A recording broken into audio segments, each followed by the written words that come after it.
great men must have their moments of relaxation. And the greater the man, the greater the moment. As I am speaking to you, I am doing it through a monitor, assumably used primarily for Netflix binge nights and endless homework assignments. But 60 years ago, when video art was taking its first steps into infancy, television was primarily used as a means of receiving news or information. And it was done in a much smaller, boxy format that looked, well, less like all this, and a lot more like, well, this.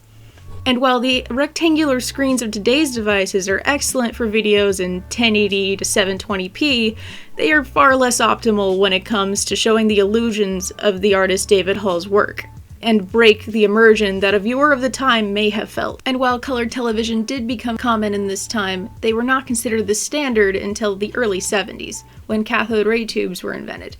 A far cry from the much smaller little LCD screens that we have right in front of us. So, imagine being in your living room, like you are every night, watching the 4 o'clock news, when suddenly,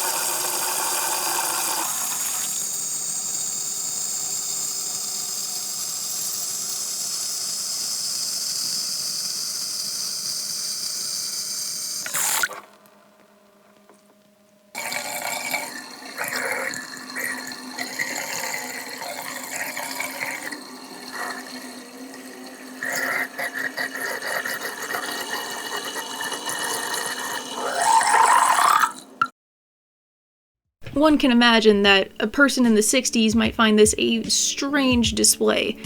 And the people of Scotland that witnessed the surprise broadcast did think that. So much so that the shock value itself was enough to bring David Hall worldly acclaim. While such illusions are common and seemingly trivial today, they were a big deal in showing what the format of video art was capable of. Which finally brings me to today's artist, David Hall. He was best known for taking advantage of the boxy, clunky style of the 1960s television and made a series of video art installations to be used as bumpers, a short break between commercials and shows. Which brings us to our next segment, The Life of David Hall. Stay tuned.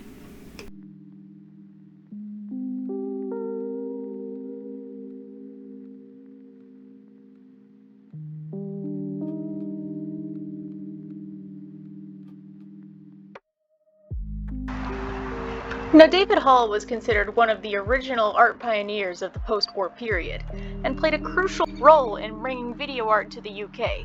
He founded the LUX, an agency that supports and promotes artists of the filmmaking genre, and worked on producing bumpers for acclaimed and popular channels like MTV and BBC, and founded the London Organisation of Visual Arts. Not much is known about David Hall's life, but from what I could gather, he seemed like a very prolific man, dedicated to the genre of video art.